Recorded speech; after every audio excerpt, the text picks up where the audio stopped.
There is currently no obligation to have an AI policy in any industry, okay? There's no state law, there's no federal law. However, 37 states and our Congress are looking at having a uniform artificial intelligence policy. They're looking at this from an ethical standpoint. They're looking at this from a professional standpoint. They are looking at this from a consistency and an ability to avoid misinformation and disinformation in a broader sense. What we don't know at this moment is how expansive these restrictions are going to be on businesses. Every industry is different here, right? If you're in the tech industry and you don't have an AI policy already, you're about 10 years behind, okay? But if you're a manufacturer, if you do have an AI policy, you are in the small minority of businesses that have it. And then everything in between. I joke about this all the time. You know, lawyers, we're not even allowed to use AI except in limited circumstances. We've got some restrictions on how we're able to use it. Is it really great to have? Is it a nice tool to kind of get you going on a lot of items? Absolutely. But if we turn something in to a court using AI and there was something not quite correct in there, guess whose bar license is on the line? It's ours. We can't turn around and go, oh, well, we relied on AI. So the same is true in a lot of other industries. And so what goes in here? So first of all, we want to know how you manage risk, right? What is it that you're worried about with AI?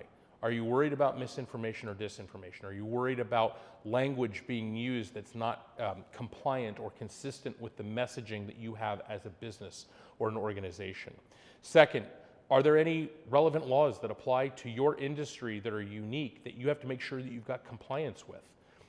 For many of you who are like ASI or ISO certified, there are restrictions on what you can do with AI on when you're submitting bids and information. Are you compliant with that? Make sure that you are, because if you aren't, then you could not just lose the bid, but you could find yourself in breach of contract. Making sure that you're ensuring standardized ethical practices. You know, I've joked about the fact that we're only as strong as our weakest link, right?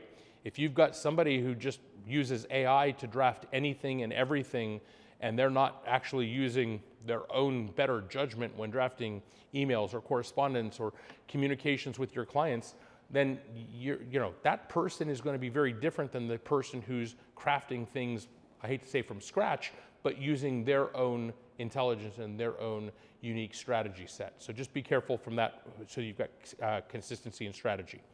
Identifying potential risks and proper use for AI. Again, we don't have a limitation or restriction yet, but beware, it is coming down, and I'm certain that California will be, if not the first, probably in the first 3 or 4 states to have a regulation on this.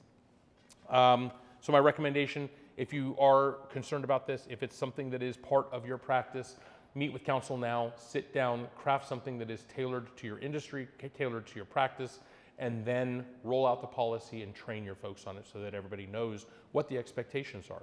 Because I will tell you, one of the biggest problems that we run into when people file a claim against their employer is they didn't understand what was expected of them. If you communicate expectations to employees and then they still fail, and you've got proof that you communicated those expectations prior to their failure, you're in a much better position to justify a termination or a demotion or any kind of adverse employment action than you would be if you didn't have that documented.